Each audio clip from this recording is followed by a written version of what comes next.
Sábado 1 de marzo del 2025 comenzamos un nuevo mes y se cumplen 937 días del gobierno del cambio, del primer gobierno progresista y perteneciente al pueblo colombiano. Les decimos bienvenidos una vez más aquí a Colombia con C. Le damos las gracias por su impresionante apoyo, por sus mensajes, por sus comentarios, en fin, gracias totales, eternas e infinitas a todos ustedes.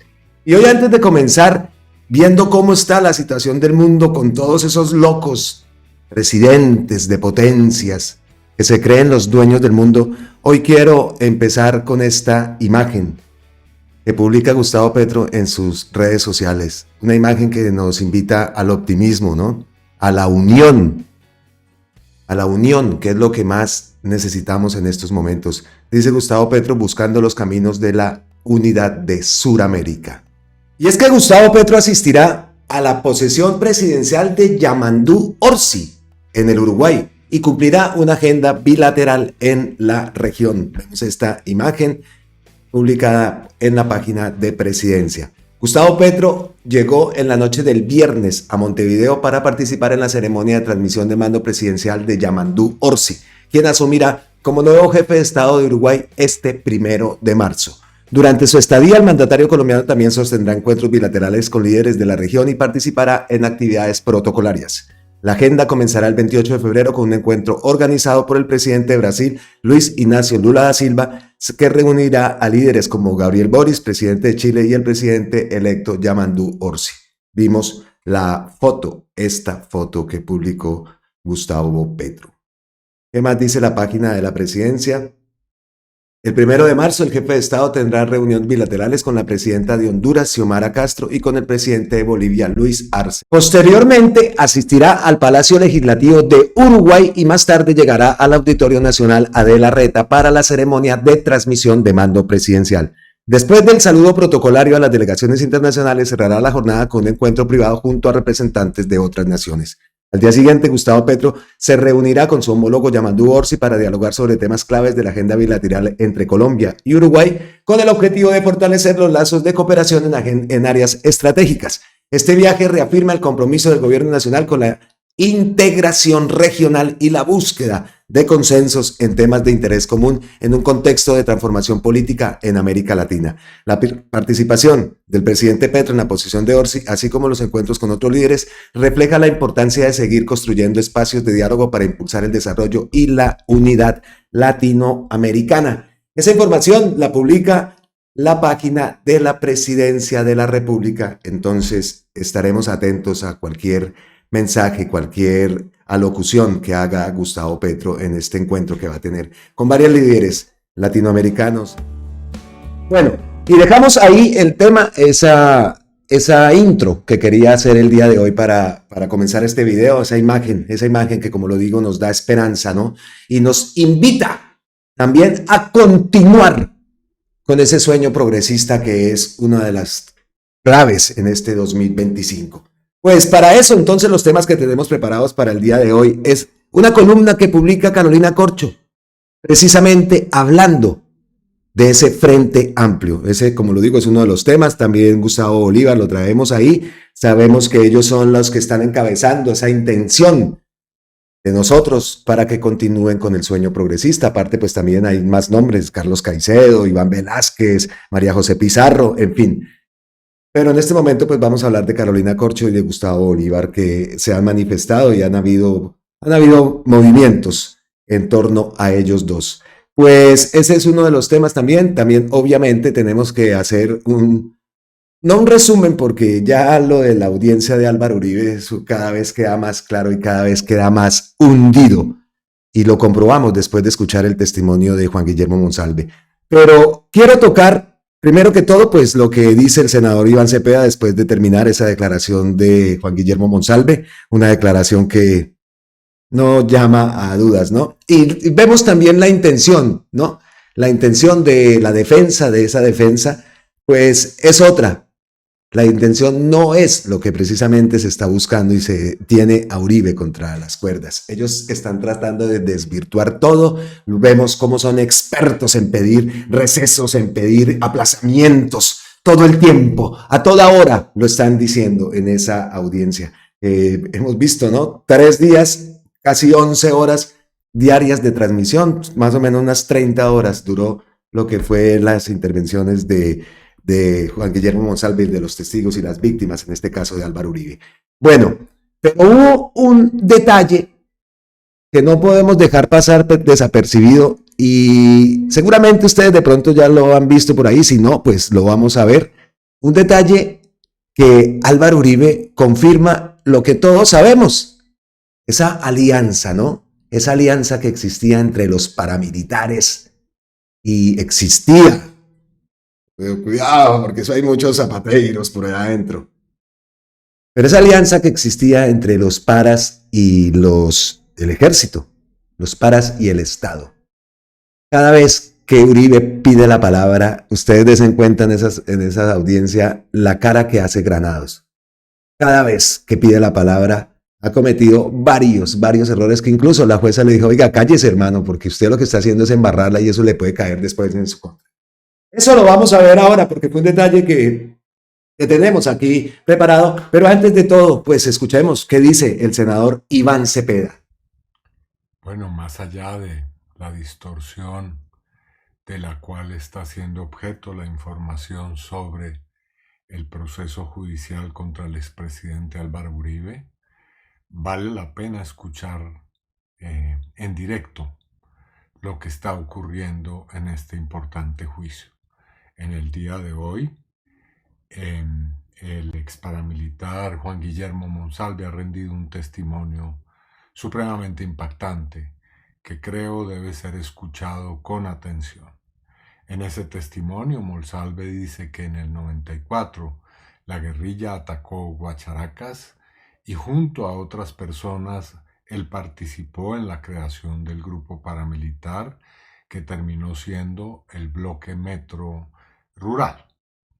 En ese trabajo de conformación del grupo, él sostiene, hoy lo dijo nuevamente, que estaban involucrados los hermanos Uribe Vélez, los hermanos Gallón Henao y los hermanos Villegas Uribe.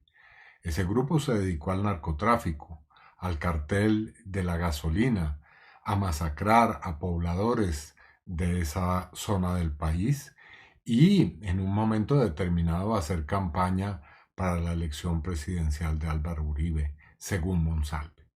Hay que escuchar atentamente ese testimonio que ha quedado para la historia del país. La declaración de Juan Guillermo Monsalve y el nerviosismo del expresidente Álvaro Uribe Vélez. Hoy la historia judicial del país ha registrado uno de sus más significativos episodios. El trabajador de una hacienda de los hermanos Uribe Vélez, la hacienda Guacharacas, ha hecho revelaciones y reafirmado la versión de hechos que vinculan de manera incontrovertible al expresidente Álvaro Uribe y a su hermano Santiago con los grupos paramilitares. Esto también lo publicó el senador Iván Cepeda. En 2011, Juan Guillermo Monsalve quiso entregar información sobre las personas que habían sido desaparecidas en el año 2000, en un taxi en el corregimiento de Cristales, a pocos kilómetros de Providencia y de la hacienda Guacharacas. Los ocupantes del taxi estaban desaparecidos y entonces Monsalve llamó al fiscal número 45 de la Unidad de Justicia y Paz, Albeiro Chavarro. Pero cuando él comenzó a narrar los hechos y sobre todo a referirse al grupo paramilitar de la hacienda Guacharacas en San Roque, el fiscal 45 se negó a tomar su declaración.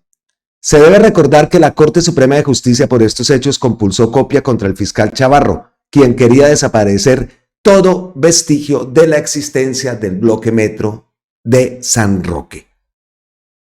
En 1994, cuando la guerrilla ataca a los Uribe y su hacienda con los otros clanes, los Cayón y los Villegas, se decide conformar el grupo paramilitar. Inicialmente se trata de una organización perteneciente a las autodefensas campesinas de Córdoba y Urabá. A Guacharacas llegan 25 hombres traídos desde el Urabá. Al frente de ellos iba el jefe alias Beto. En ocasiones nos poníamos brazaletes del grupo, dijo Monsalve. Me tocaba patrullar con ellos. La orden era acabar con la guerrilla en la zona. En agosto del 96 se produjo la masacre de los carniceros. los comerciantes que habían adquirido el ganado robado de Guacharacas por el ELN. En diciembre de 2002 fue asesinado por los paramilitares el trabajador de la hacienda Darío Granda, alias Darío Gigante, quien fue acusado de ser de la guerrilla. El bloque Metro surgió en Guacharacas hacia 1997. Llegó al corregimiento alias Rodrigo Cero. Al frente de la actividad narcotraficante estaba Luis Alberto Villegas Uribe, quien también era jefe del cartel de la gasolina que extraía el combustible del poliducto que atravesaba la hacienda. A esa actividad se dedicaban también Santiago Uribe, el hermano del entonces gobernador Álvaro Uribe, y Santiago Gallón. Una vez capturaron un cargamento de 165 kilos de cristal de polvo blanco del Grupo Alto de las Águilas. Estaba en una camioneta de Villegas. El gobernador tuvo que interceder para que lo devolviera la policía. A Villegas lo capturaron como paramilitar. Dice Monsalve que Uribe coordinaba lo militar. En una ocasión que los capturó la guerrilla, ya siendo paramilitares, Luis Alberto Villegas llamó al entonces gobernador Álvaro Uribe Vélez y él envió las tropas oficiales por medio de helicópteros. Al final de la audiencia, Uribe dijo que él sí había enviado esas tropas. ¿Qué hacemos? Vamos a escuchar, porque precisamente ese es el momento que tengo acá reflejado que se dio en la audiencia. Escuchen esto. También en esa entrevista dijo usted que el aquí acusado Álvaro Uribe Vélez era el que coordinaba lo que era militar del bloque Metro. Explique a qué se refirió usted. Ya lo dije porque cuando nos cogió la guerrilla que Luis Alberto Villegas le dice a él que la seguridad que teníamos no era suficiente. Y como a los 2 o 3 días empezaron a llegar el helicóptero con tropas, pero ya del ejército, a estar ahí con otro en la finca. Señora juez, este era el directo al testigo. Muchísimas gracias. Apoderado. A estar con nosotros ahí en la finca. Este era el directo. Lo diste. El ejército a estar ahí con otro en la finca. A estar ahí con nosotros en la finca. Ahí termina la declaración y la intervención de la Fiscalía. Señora juez, este era el directo al testigo. Muchísimas gracias. Apoderado de la señora juez, no decida sin oírme, por favor. Muy respetuoso. No me había solicitado el uso de la palabra, señor Uribe. Lo sé, señora juez. Lo sé, no pensé que fuera a hacerlo tan rápidamente, se lo digo con todo respeto. Sí, señor, tiene el uso de la palabra. Sí, señora juez, mire. Yo tampoco tendría la obligación de estar en estas audiencias. Procuro estar en ellas. Desde que empezó esto llevo 2080 páginas en estas libretas tomadas tomadas a mano. Y para mí es muy importante conocerse contrainterrogatorio. Es que con lo que terminó el señor Monsalve ahora se hace más importante, porque yo creí que él iba a decir que yo había mandado seguridad paramilitar y mandaba a la región era soldados. ¿Qué dijo? Entonces, yo sí le pido. Yo mañana perdón, señor Uribe, le quiero recordar el derecho que usted tiene a la presunción de inocencia. Por favor, que cualquier manifestación que usted haga, pues, puede afectarlo. Entonces, frente a manifestaciones como las que usted acaba de hacer, pues le sugiero muy respetuosamente las informe a su señor abogado para que no se vaya a prestar para circunstancias posteriores. Ese fue el momento. ¿Sí vieron la cara de Granados? Uribe dijo que él sí había enviado tropas a que estuvieran con los paramilitares. En 2003 hubo la guerra entre el bloque Metro y el bloque Central Bolívar. Monsalve y Luis Alberto Villegas se pasaron al bando de Rodrigo Pérez Alzate, alias Julián Bolívar, jefe del BCB. Luego, Julián Bolívar mató a Luis Alberto Villegas, pero Julián Bolívar nunca fue extraditado. Monsalve afirmó que para la campaña de elección presidencial, ellos, los paramilitares, pintaron en las paredes avisos diciendo AV a la presidencia. AUC. El hermano de Luis Alberto Villegas, Uribe, Juan Guillermo, dio la orden a Monsalve de borrar esas consignas con tarros de aerosol porque le estaban haciendo daño a la imagen del candidato. Eso lo escuchamos claritico, como lo dijo Monsalve. Clarito, lo habló y nos vino a la imagen esto de la borrada de los murales de las cuchas. Tienen razón, ¿no? Están acostumbrados a borrar para que no se entere la gente, ¿no? De cómo son las actuaciones. Entonces, en este caso era que le estaban dañando la imagen. ¿Cómo la vieron? ¿Cómo la vieron? Momento claro y momento clave en ese juicio. Miguel Ángel del Río de eso dice que sus abogados le recomienden su garantía de guardar silencio, su confesión sobre el envío de tropas del ejército a custodiar paramilitares. Álvaro Uribe Vélez postea, el senador Cepeda y otros han instrumentalizado de tal manera a Juan Monsalve que lo pusieron a acusarme de paramilitar porque a la región llegaban soldados de Colombia cuando yo era gobernador. Son como algunos gallos, de lo puro finos no cantan. Y antes de pasar al siguiente tema, estábamos pendientes porque la defensa, en una de sus jugadas, resulta que no les gusta para nada a la fiscal. Solo le gusta es que estén a favor de ellos y que les estén lambiendo la suela de los zapatos a ellos. Porque así era que estaban acostumbrados. Así, textualmente. Y entonces no les gusta a la fiscal, que la vemos muy bien preparada, que se le para y se tienen sus buenos debates en derecho. Pues no les gustó y entonces la defensa propuso una recusación, es decir, que la cambiaran. Y el ente encargado de esto pues es la misma fiscalía, los jefes de la fiscal delegada Marlene Orjuela, digámoslo así. Pues la misma fiscalía declaró infundada la recusación en contra de la fiscal delegada Marlene Orjuela. ¿Qué era lo que argumentaba la defensa? Pues la defensa de Álvaro Uribe argumentaba que tenía una cercanía con el fiscal ex fiscal Eduardo Montealegre, y pues Miguel Ángel del Río dice que ellos habían advertido que eso no tenía fundamento.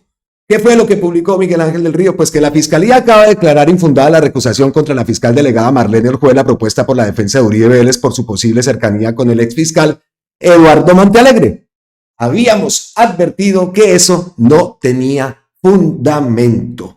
Eso era algo también que estábamos muy pendientes de ver qué pasaba, cuál era la decisión de la propia Fiscalía, si cambiaba o no a esa fiscal delegada Marlene Orjuela. Pues la noticia es que continúa la fiscal delegada Marlene Orjuela. Esta semana pues también vienen 4 días de audiencia donde van a pasar varios testigos que van a intervenir en este juicio a Álvaro Uribe. Listo, pues dejamos eso ahí. Ya hemos ocupado bastante tiempo en esta semana en torno al juicio de Uribe. Hay muchas más cosas y tenemos que estar pendientes, volviendo a la foto que publicó Gustavo Petro, esa foto, esa unión. Y entonces, hablando de unión, tenemos que irnos para Colombia para continuar con este sueño progresista que es también lo más importante en este 2025, que muchas más cosas, por supuesto, pero esto es clave. Tanto el gobierno allá como nosotros acá, pues todos juntos, obviamente alineados, pero ellos tienen allá mucho que hacer, nosotros tenemos fuera también muchísimo que hacer. Entonces, para pasar al siguiente tema, dejamos y vemos esta imagen que de verdad nos llena de optimismo y nos debe motivar para que este sueño progresista continúe. Entonces, ¿quiénes son las personas que más opcionadas según lo que hemos visto? Eso es algo que no lo inventamos. Los datos, las encuestas que se han hecho indican que Gustavo Bolívar y Carolina Corcho son las personas que encabezan esa intención para que continúe el sueño progresista. Ya cada uno de nosotros tendremos nuestras opiniones, respetables, por supuesto, cada una de la opinión, si les gusta o no les gusta. Bueno, eso es algo que tenemos que manejar. Tenemos que saber escoger esa persona porque tiene que ser una jugada maestra. No podemos fallar. No podemos fallar. Y analizar muchos factores, como la pregunta que yo hago. Y no es que no esté con Carolina Corcho. Carolina Corcho, por favor, Carolina es Carolina. Pero Colombia sí está preparada para una mujer presidente. Lo dejo ahí, sin meter cizaña, sin nada de eso. Lo dejo ahí. Gran mujer sería la ideal. Eso lo veremos, ¿no? Por otro lado, Gustavo Bolívar, muchas cosas que escuché yo en Colombia. No, pero es que a Gustavo Bolívar le metieron la mano allá en Bogotá. Eso lo escuché muchas veces. Hablando con la gente. Y bueno, ¿y qué? ¿Ustedes qué piensan? No, que Carolina, que Bolívar, que Carlos Caicedo. Don Miguel en Bucaramanga me dio una clase de lo que era Carlos Caicedo en la zona del Magdalena. Y allá en el Magdalena, cuando estuve en Santa Marta, pues también obviamente uno lo siente. El apoyo y lo que ha enfrentado Carlos Caicedo. Otras personas no les gusta, como pasa en todo esto. Entonces ahí está, de nosotros depende cómo nos vamos a organizar. Y estar pendientes también, ¿no? ¿Qué va a pasar con las reformas? Entonces ahí es donde se habla de la movilización popular, se habla de esa constituyente que también pedimos a gritos.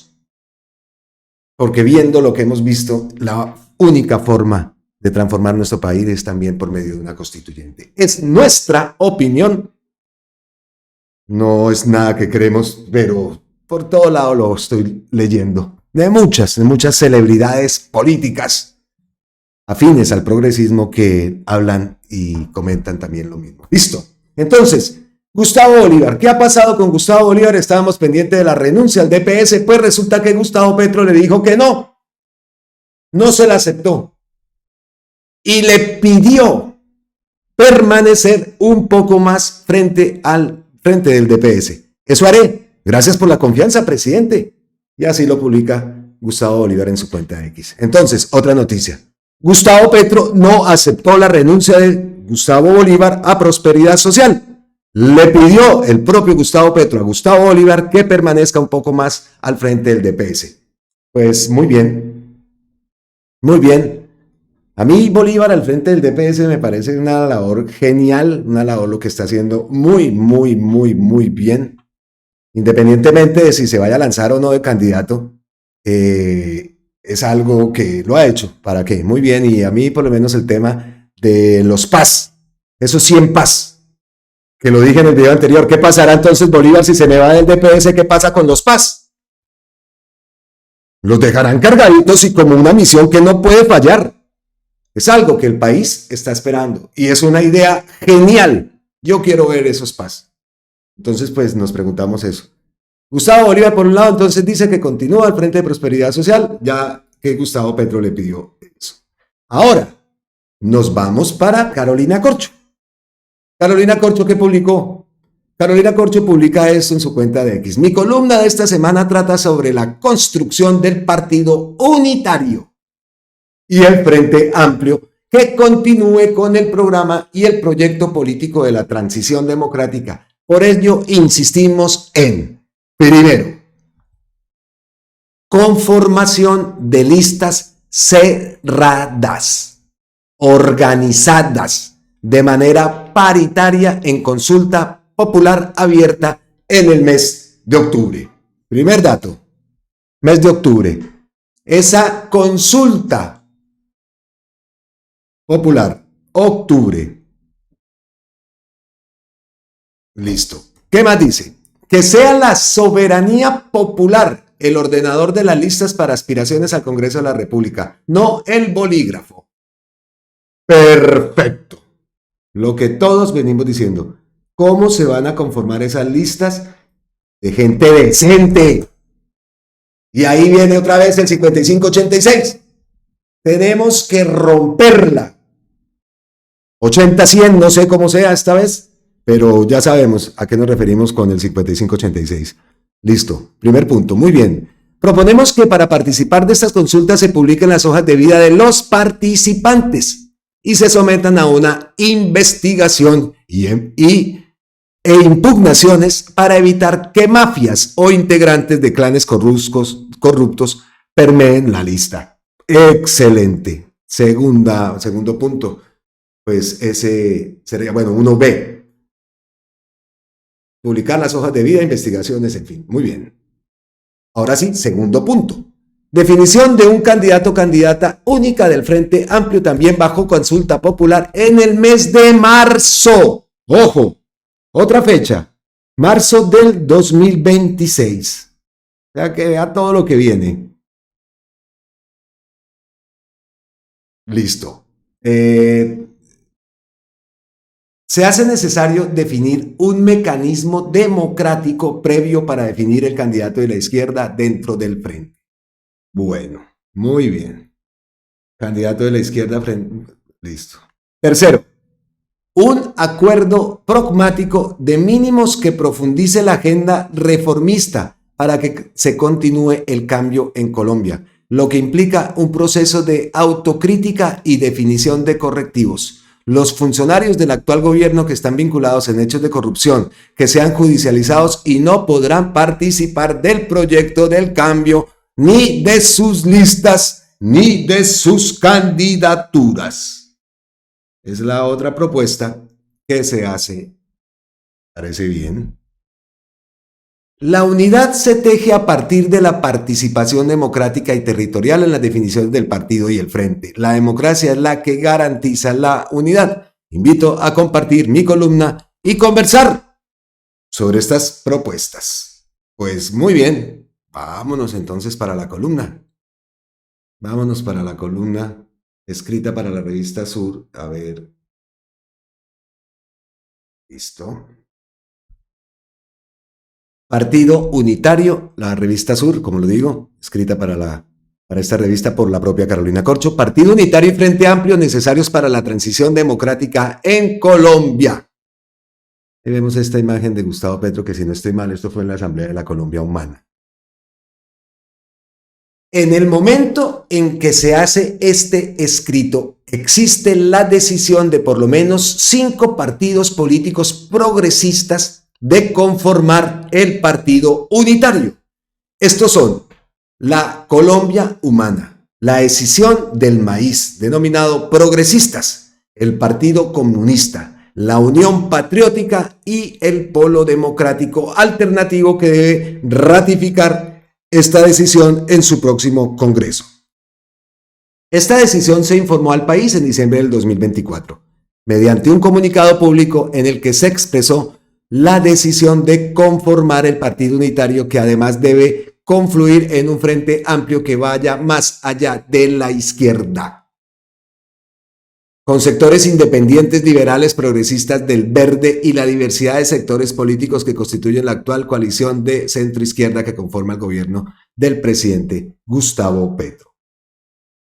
El comunicado no fue claro respecto a la manera de cómo se haría la organización de la lista cerrada al Congreso de la República. Se dijo que se haría con consulta previa. No es claro cuál es el mecanismo específico de la consulta previa, porque dentro de ella existe la posibilidad de que se tomen decisiones centralizadas a bolígrafo, es decir, a discrecionalidad de un grupo sin la existencia de mecanismos democráticos primarios. Sin participación de la ciudadanía dentro de las bases del progresismo, existe una inconformidad por la definición de listas cerradas en las elecciones parlamentarias y en las pasadas elecciones regionales, en donde se determinó el orden de las listas por acuerdo, consenso de un grupo, lo que se denomina en el lenguaje popular por bolígrafo o a dedo. La realidad es que existen 2 posturas frente a la manera como debe organizarse las listas para participar en el proceso electoral parlamentario. La que ha expresado el presidente de la República en una reciente reunión con la Dirección Nacional del Pacto Histórico, en donde manifestó que se debe adelantar una consulta popular abierta en el mes de octubre, con una amplia convocatoria que determine por orden de votación una lista cremallera y paritaria. Estamos de acuerdo con esta postura del presidente. Frente a esta postura se han presentado dos objeciones. La primera es que se corrija el riesgo de que el pacto histórico sea objeto de infiltraciones por parte de sectores corruptos y mafiosos. Frente a esa posibilidad, se puede nombrar un tribunal de ética y se hace una publicación de las hojas de vida de los aspirantes con un tiempo para que sean impugnadas o aceptadas. Este procedimiento blinda ese proceso. Es que eso es lo que no queremos. Nosotros no queremos, cuando muchas veces hablamos de que no centroizquierda, es precisamente por eso. Y que lo que queremos es una lista decente, precisamente por eso. Por esos sectores corruptos, mafiosos. Por ejemplo, ahora toca ver qué va a pasar con el Partido Verde. Porque si toda esta gente Miranda y toda esa gente se va, entonces queda Inti, que dijo que ellos seguirían con el Partido Verde. Entonces también falta ver qué ocurriría en ese caso. Vamos a ver este tema, pero eso es lo principal. Entonces, esto que se habla de un blindaje, un tribunal de ética, para blindar ese proceso. La idea me parece fabulosa. Pero entonces ya hay una fecha, ¿no? Octubre. De otro lado, se ha expresado que la derecha podría inducir votaciones al interior del pacto para posicionar sus candidatos en la lista cerrada. Ante esto se puede apelar a la fórmula que en el marco de las primarias para poder votar se debe estar afiliado al partido. Esto se puede hacer en el mismo escenario de votación. Se ha discutido también el mecanismo para seleccionar un candidato o candidata única de la izquierda que compita en la consulta popular en marzo con los demás precandidatos del Frente Amplio para que se consolide un candidato único de la coalición progresista de centro-izquierda. A mí ese centro-izquierda no me cuadra. Bueno. Al respecto, una opción es que en la consulta de octubre se midan los precandidatos de la izquierda para que se elija uno. Esto tiene el riesgo que, de acuerdo a una interpretación normativa, el candidato que quede allí no pueda ir a competir en la consulta popular de marzo con el Frente Amplio y deba continuar hasta la primera vuelta. Esto no sería una situación deseable, dado que es el Frente Amplio el escenario en que se pueden construir unas mayorías democráticas para dar continuidad al programa y proyecto político de transformación de Colombia, lo que implica actuar un acuerdo pragmático de ministros que permita continuar con las transformaciones que requiere el país.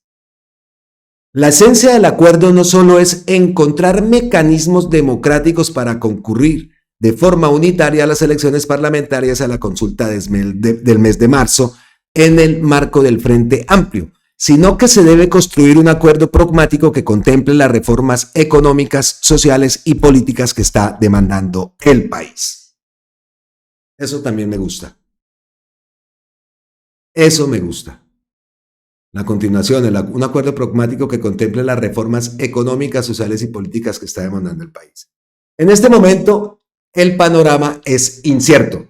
En cuanto aún no se tienen claras las reglas de juego para participar en el proceso electoral del marco del progresismo. Insisto en que lo único que garantiza la unidad son las reglas de juego democráticas que permitan que en el pacto y el Frente Amplio se respete el principio básico de derecho a elegir y ser elegido. He escuchado que se plantea que la unidad es establecer reglas y acuerdos, siempre y cuando estos sean democráticos y garanticen la participación de las bases y los territorios.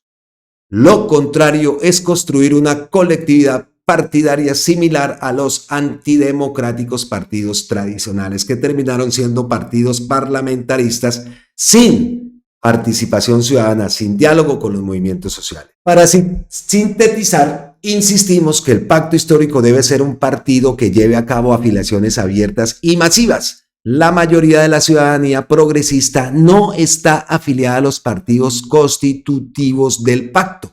participan de los movimientos sociales o son ciudadanos independientes. Insistimos en las listas cerradas en tanto estas posibilitan la paridad y la posibilidad de que las mujeres accedan a cargos de elección democrática.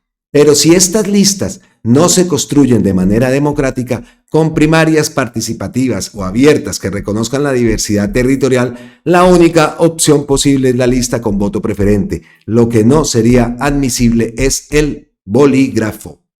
Ponemos a disposición del progresismo del país el trabajo que está adelantando la Escuela de Formación Política hacia una agenda de transición democrática como un insumo para la definición de acuerdo pragmático de mínimos para el Frente Amplio.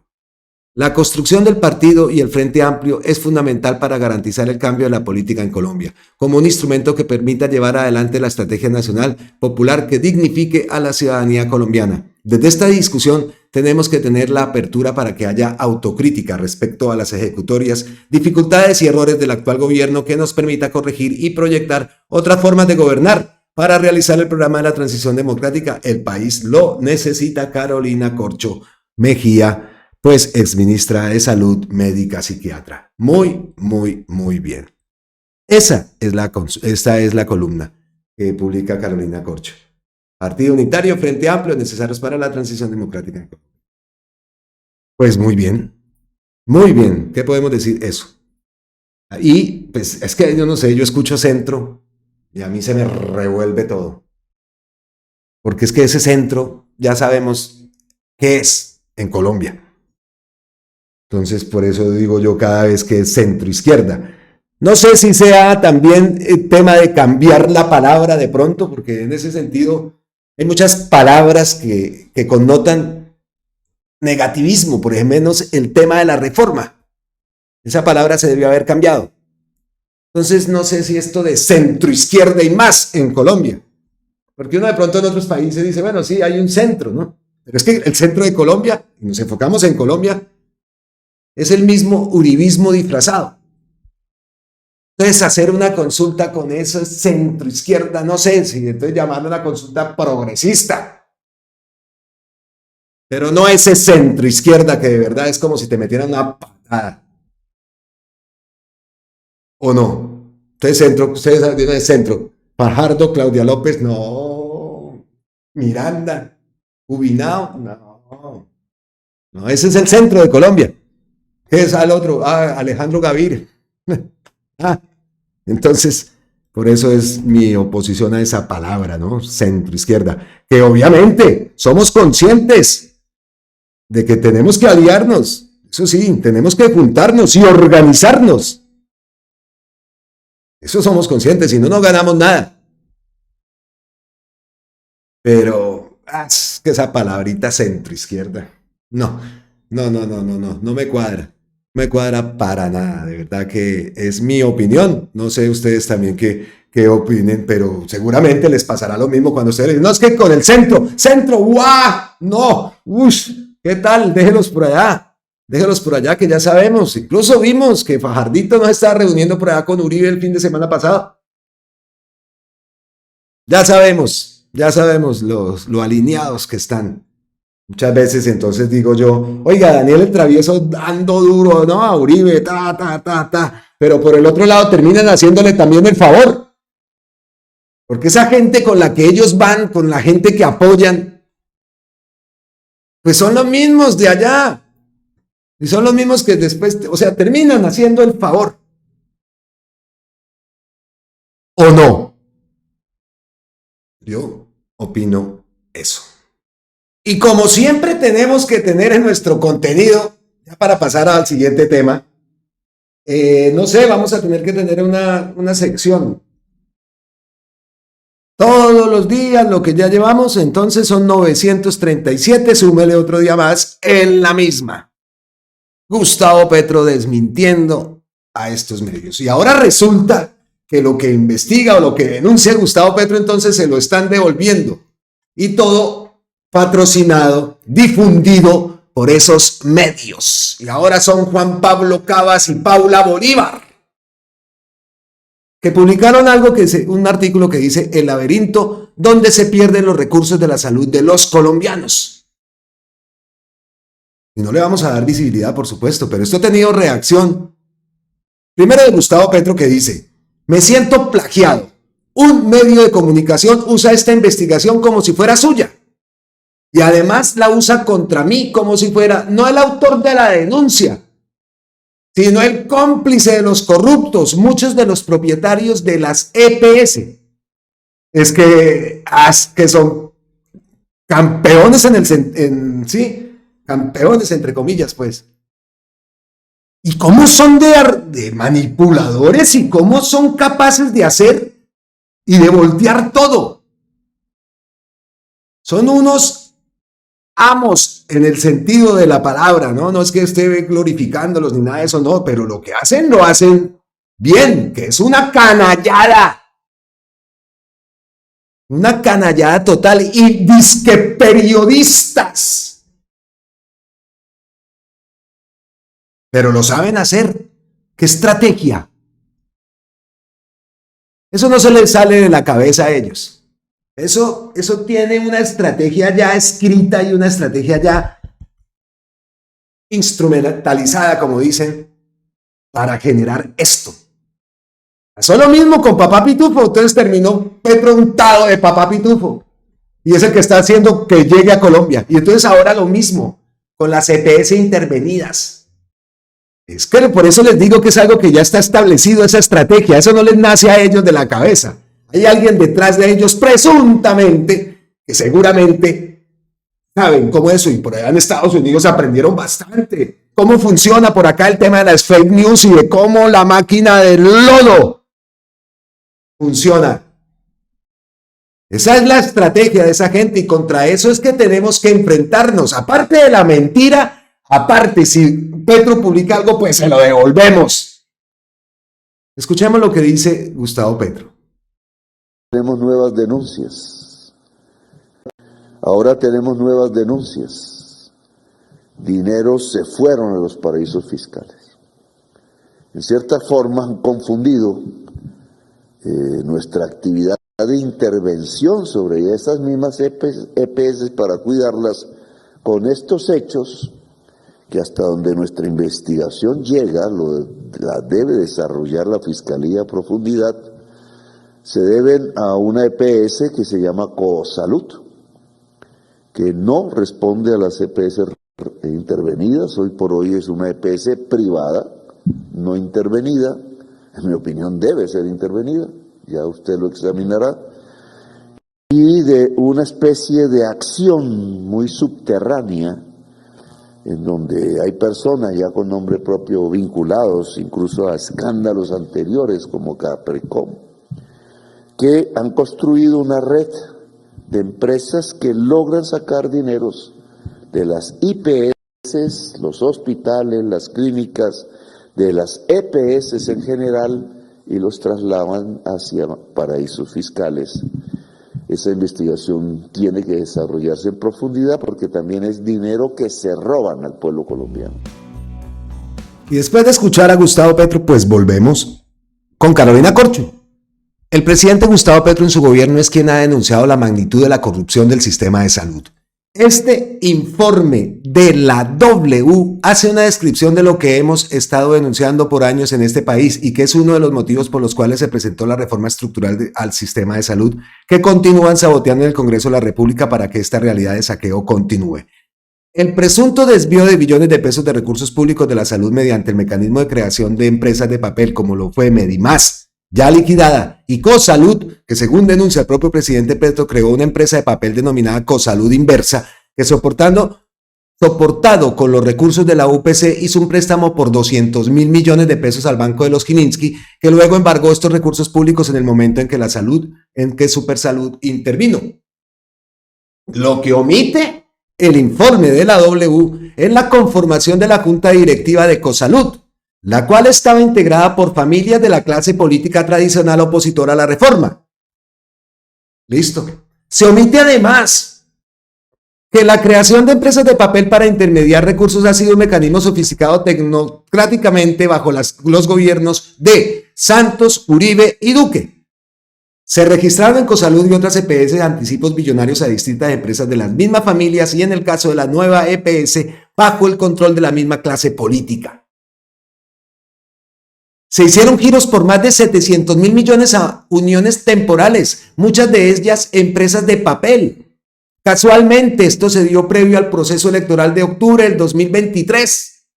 ¿Han utilizado estos recursos de manera ilícita para financiar campañas y otros negocios?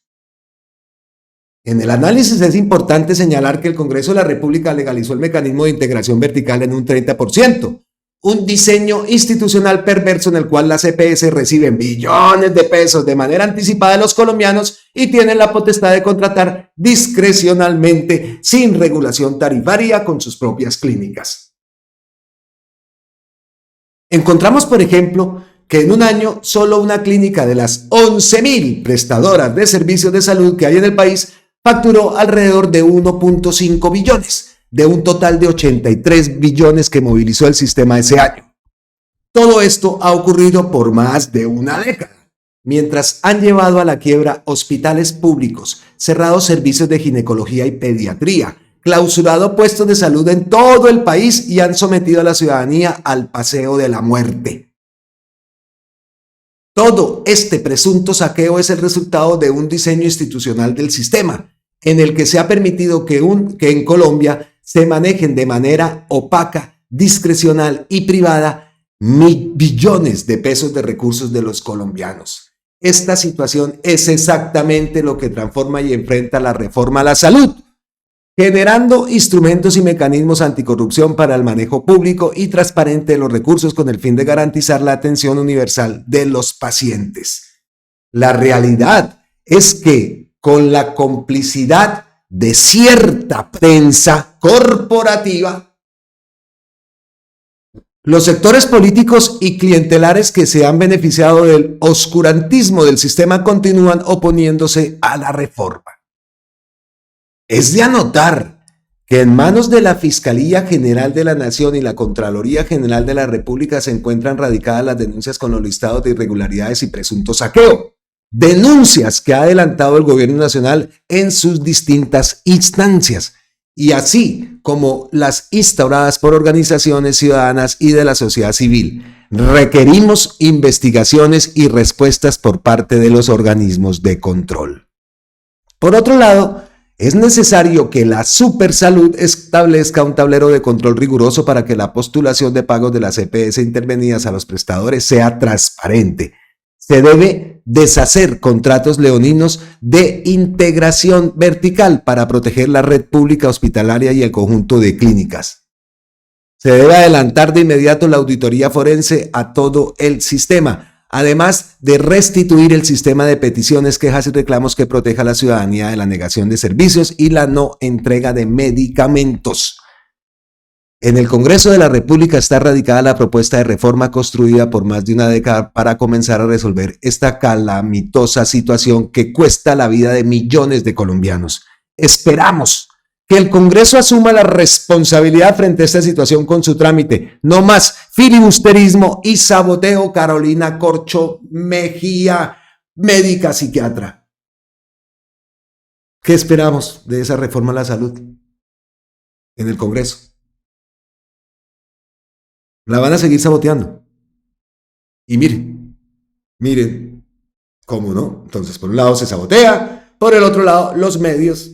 ¿Qué tal? No, nadita, se les olvidó incluir en el informe, nadita. ¿Quiénes eran los directivos? Eso ¿para qué? ¿Eso para qué? Eso simplemente dejémoslo así y que la gente hable y diga que es este gobierno y que vea que intervinieron esas EPS y siguieron robándose la plata. Eso es lo que la gente en la calle está diciendo. Y por eso digo, les funciona. Les funciona esa nueva estrategia, incluso de las mismas investigaciones que adelantan, denuncias que adelanta una persona, pues se las devolvemos.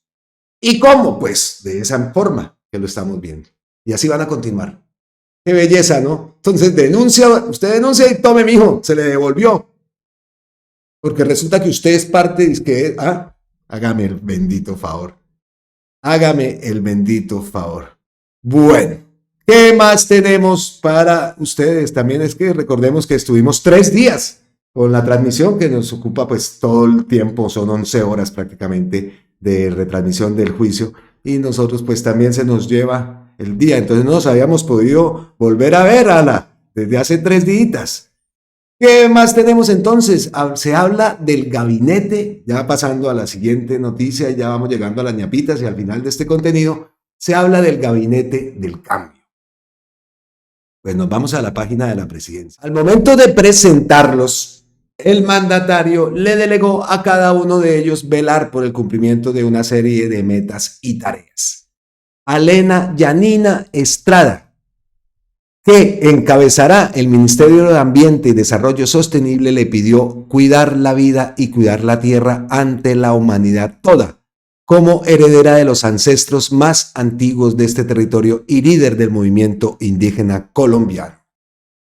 Asimismo, le encomendó en particular el cuidado del corazón del mundo, donde arranca la selva amazónica, sin la cual no se puede vivir en el planeta. A referirse a Carlos Rosero, nuevo ministro de Igualdad y Equidad, dijo: no está en nombre de un grupo político exclusivo, digamos, ni de una región determinada, que obviamente lo está, sino de todos los pueblos negros de este país. Y agregó: estamos hablando de los pueblos indígenas, de los pueblos negros en plural, para que también esa voz se escuche en la sinfonía de un gobierno. Edwin Palma Egea, quien será el jefe de la cartera de Minas y Energía, reconoció su liderazgo sindical y la importancia que ello puede tener para llevar al país un cambio profundo y democrático. Y entonces los pueblos negros, los pueblos indígenas, las organizaciones obreras, el estudiantado representado por nuestro ministro de Educación, cada una, tiene como función el preparar la gran movilización social colombiana. Culturas, deporte y defensa. Ayanay Karamani, la nueva ministra de las Culturas, las Artes y los Saberes, la saludó como representante de otra serie de diversidades gracias a su origen libanés por parte de su padre, y le dio la instrucción de continuar liderando desde el Ministerio la recuperación del Hospital San Juan de Dios. No solo es su componente arquitectónico como patrimonio cultural de la nación, sino el talento humano que se requiere para revivirlo plenamente, con médicos y médicas, como el primer centro de salud pública de América. Y agregó: por tanto, ese hospital se abre o se abre, porque es la orden de la justicia y porque es la orden de la historia. A Patricia Duque Cruz, quien dirigirá el Ministerio del Deporte, le dijo: esperamos actividad física en los colegios y que esta debe ser la prioridad. Más, no más. Deporte. Al general Pedro Sánchez, nuevo ministro de Defensa, le solicitó que las armas no disparen al pueblo. Aclaró el mandatario que eso es lo que buscamos, porque cuando las armas disparan al pueblo no hay democracia. Estamos en otra cosa. Y Bolívar, que al final es el inspirador militar de Colombia, lo dijo a la perfección: maldito es el soldado que apunte su arma contra el pueblo. Dijo también en ese sentido que espera que las y los colombianos vean en su Ministerio de Defensa una posibilidad emancipadora, no represora, porque quien ocupe ese cargo no está para reprimir, está para liderar, como Bolívar. Le pidió al general asimismo retomar de la historia de Colombia el buen legado del general Rojas Pinilla, dado que fue el general que le dice a Colombia: hay que hacer la paz. Y también supimos que, por último, Gustavo Petro saludó a Armando Benedetti, nuevo ministro del Interior, a Angie Lisset Rodríguez, nueva directora del Departamento Administrativo de la Presidencia de la República, DAPRE, y a Jorge Lemus como nuevo director del Departamento Nacional de Inteligencia, DNI. Ese es entonces el gabinete del cambio. Esperamos mucho de esas personas, por lo que vemos y hemos podido leer, y la intención de la gente, cómo ha sido la reacción de la gente más que la intención, pues estamos esperanzados. De ellos también depende mucho que continuemos con el sueño progresista. Así que nuestros mejores ánimos, nuestros mejores alientos, con toda, nada de miedos, que es lo que hemos visto y que ha denunciado el propio Gustavo Petro. ministros miedosos, ministros que les da miedo. No, necesitamos ministros valientes y sabemos entonces que lo que ha designado Gustavo Petro, pues por algo será, ¿no? Ahí vieron a Benedetti. Más reacciones que va a tener todo eso, pero listo. Llegamos entonces así a las ñapitas aquí en este contenido en Colombia con C. Estoy mirando la cuenta de Gustavo Petro a ver si hay algún pronunciamiento en la inauguración de... No, sí, habla de esto, de lo que vamos a hablar a continuación. Histórico, el gobierno de Gustavo Petro entrega la primera sede universitaria a 4.000 jóvenes en Suárez, en el Cauca. Aquí, después de que pasemos este gobierno, tiene que quedar una marca indeleble. Este fue el gobierno que le permitió a la juventud de Colombia educarse, presidente Gustavo Petro, en la entrega de la nueva sede universitaria en Suárez, Cauca. Aquí vemos imágenes, ya saben ustedes, la musiquita. No me permite ponerles el video totalmente, pero pues así vemos ahí la sede, vean, piscina y todo. En fin, Suárez, Buenos Aires, Morales y López de Micay.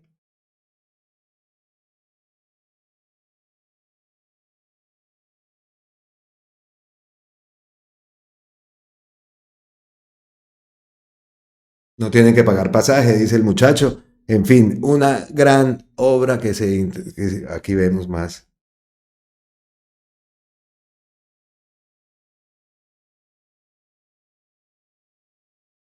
Vea. Muy bien. Muy bien. Inauguro sede de la Universidad del Valle en Suárez, Cauca. Abrir las oportunidades a la juventud excluida es abrir las puertas de la universidad pública. Como les digo, tiene una musiquita de fondo el video y eso nos haría infringir las leyes y las leyes aquí en YouTube. Aquí vemos también, venga que acá este sí no tiene musiquita.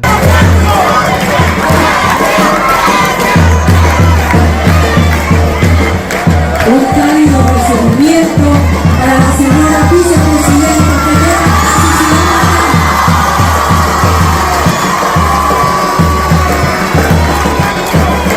Ahí está Bolívar, ¿no? Sí, ya lo está Gustavo Bolívar.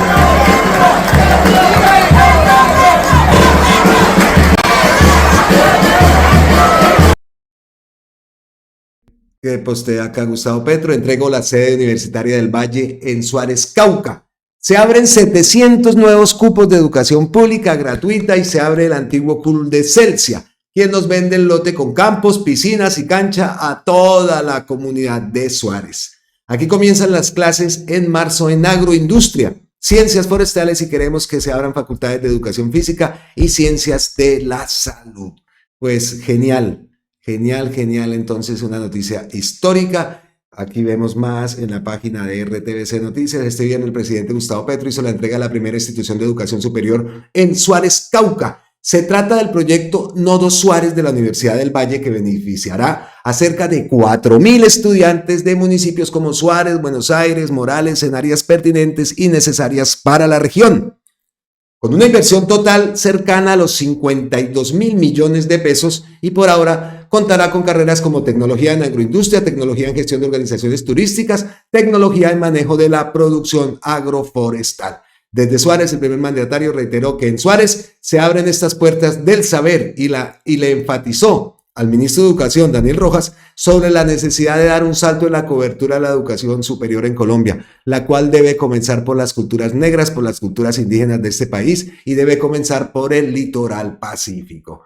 Aquí vemos también la imagen. La educación general es emancipadora, liberadora. Emancipar es romper las cadenas. Un poco la política de Colombia se divide entre quienes quieren poner cadenas y quienes queremos romperlas y liberar a los seres humanos de estas cadenas, dijo al insistir en que ojalá podamos hacer una inmensa logia de millones de colombianos y colombianas que puedan llamarse a sí mismos y le aplaudamos que se llamen a sí mismos libertadores y libertadoras.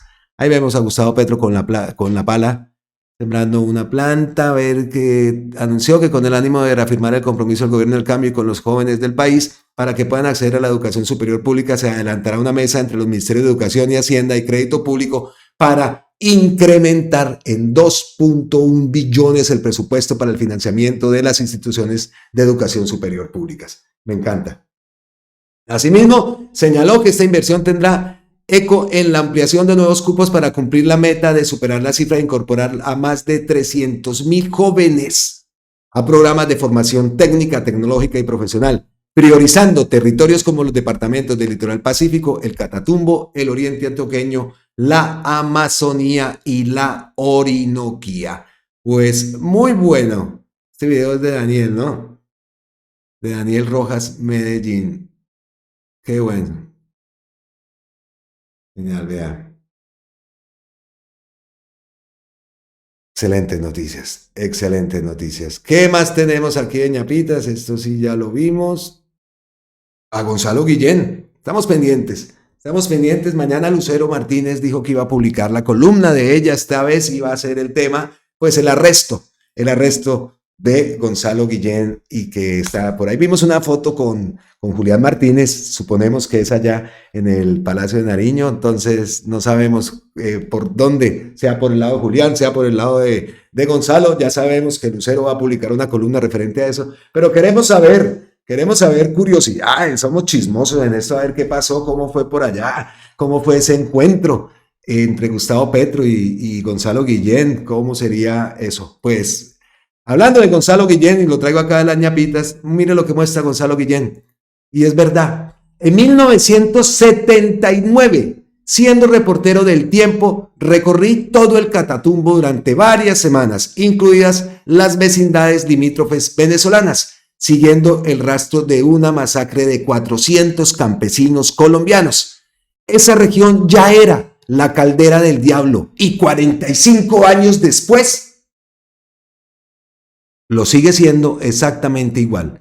El resultado final de mi expedición es el libro Los que nunca volvieron. Otro de los libros de Gonzalo Guillén. Otro de los grandes libros. Y en la artillería hace mención de esta masacre, de los 400 campesinos colombianos. Obviamente él en la artillería pues renombra, ¿no?, sus 50 años de periodismo, pues uno de esos puntos y uno de los capítulos también está dedicado a esta masacre que ocurrió en Venezuela. Él dice, acá dice que incluía las vecindades limítrofes venezolanas, siguiendo el rastro de una masacre de 400 campesinos colombianos. Eso lo publica Gonzalo Guillén, entonces lo quería traer como una de las ñapitas. También otra de las ñapas, aunque eso es de un pasquín de esos, entonces no sabemos aquí si creerle o no. El Consejo de Estado negó la tutela con la que el vicepresidente Germán Vargas Lleras pedía que se le ordenara al presidente Gustavo Petro retractarse o responsabilizarlo por la especulación en el costo de la energía y la privatización de Isagen. No se vulneró su buen nombre. No sabemos, pero ahí publicaron eso. Esperaremos entonces cualquier manifestación por parte de Gustavo Petro respecto a esto. ¿Qué más tenemos de ñapitas? Vuelvo a la cuenta del Presi en la inauguración de la sede. Aquí hay más. Estos tienen imágenes de la inauguración en Suárez. Tiene musiquita de fondo, entonces ya saben que no les puedo poner. Pero son imágenes. Vea. Presupuesto de educación 70 billones, presupuesto de defensa 49 billones. Eso es un cambio, eso lo escuchamos.